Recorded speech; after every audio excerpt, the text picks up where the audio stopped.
This movie is basically about this kid who has to confront a tiger face to face after spending his whole life fearing it. It reminds me of a really great story that my high school football coach told my teammates and I, except this story doesn't end as gory and violently.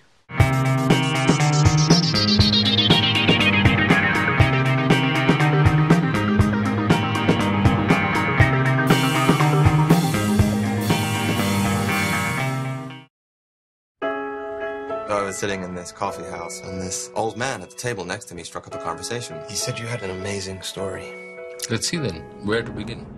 Today's featured review is for Life of Pi, and I had the very good chance of seeing this movie early, before it hits theaters in November, at New York Film Festival. Now, this movie stars three main actors whose names I'm going to butcher completely. This movie has a knack for having actors with really hard names to pronounce. Suraj Sharma, Irfan Khan, who is the Oscorp guy in Spider-Man that came out recently, and Rafe Spall, who is one of the idiot scientists in Prometheus. And the plot is basically about this author who's trying to find a new story, one that's going to give him accolades and a New York Times bestseller, and he finds this older guy, this older Indian Hindu man named Pi, and he finds out that his story is one that would make an atheist believe in God. And it's very intriguing to him, and basically this older Pi invites him to dinner one day, and he basically tells the author his story, which you've all seen in the trailers, which is about a younger Pi, and we learn basically about his whole story, about how he grew up with his family, and then one day, since his father owns a zoo, and they're basically running out of money where they live currently in India, and on their way, mid-ocean, the ship crashes, and Pi is left alone with a couple animals and this big ferocious tiger, which he's actually been fearing for most of his life as it is. Now, this movie was directed by Ang Lee, who directed the first Hulk movie from 2003, a movie that basically put a dent in my childhood, because that was one of the most boring experiences I've ever had in my life. While sitting in the theater waiting, him and the main actor who plays Pi came in to talk about the movie for 15 minutes, and that was actually pretty awesome. Ang Lee was very impressed with the source material, which was based on a novel, and he worked hand in hand with the author of the novel Life of Pi. After seeing this movie, even though I had no expectations for this movie, I had no idea what it was, I had no idea what to expect, but I walked out with this really unique and really emotional sense of awe. And it was the first time I felt that all year, besides Perks of Being a Wallflower.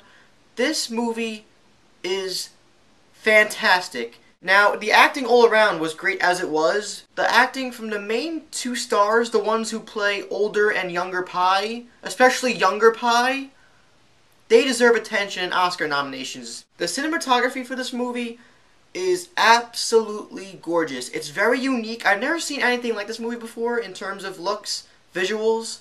You're watching this movie, and the cinematography doesn't really pick up until when Pi and the tiger are left in the ocean, but that whole time, some of the best visuals in a movie that I've seen in the past, maybe all my life. This movie could not have been made 5 to 10 years ago. The 3D actually enhances the story in terms of depth, with visually and metaphorically.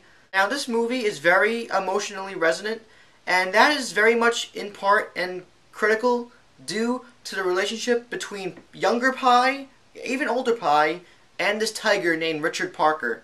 Both of these characters have arcs that are fully realized, and it becomes very emotional, I'm telling you. And the way it ended their relationship, it was really unexpected. The scope of this movie is very big and gigantic, but it's also very small and personal. I walked out of this movie feeling like I was walking on air. I felt like I was walking on clouds. And when a movie could do that to you, I think it shows how powerful it was. And that's just because it really was beautifully told. I keep saying how beautifully told it was, but it really was. It wasn't just a very beautiful movie visually, but just internally and the lessons that it teaches the viewer. It was just very awe-inspiring. Now, I'm still trying to figure out if the ending of this movie was supposed to be ambiguous or not. Whether it was intentional or not by Ang Lee, the ending just made the movie that much better in my opinion, and it left me thinking for over 24 hours. And I didn't want to review this movie right after seeing it because I would have probably been very ignorant in the way I spoke. Now, the only problems I had going into this movie were that I thought, personally, walking into it, I thought it was going to be very pretentious, and judging by the first opening credits scene of this movie, I saw nothing but pretentiousness, and I was like, oh my god, this is going to be the longest 2 hours of my life. But from there on out, the movie actually picks up in pace, and it becomes the emotionally resonant movie that I ended up loving.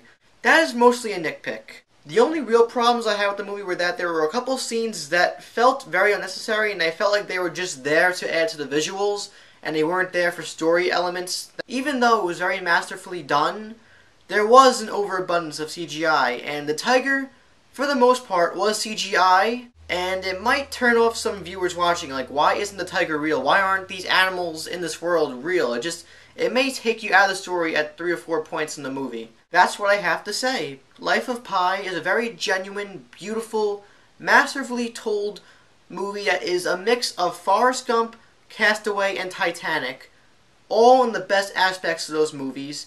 Now, I'm pretty sure it will be for certain categories, but if the two main actors are nominated for Best Actors and Best Supporting Actors, and if the movie is not nominated for Best Picture, something is very seriously wrong with the Academy. I'm giving this film 4.5 out of 5 stars.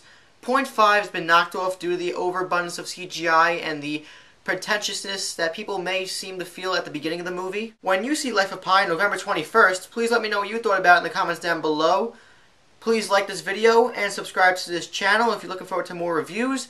Like my Facebook and my Twitter accounts on my channel, the links are there.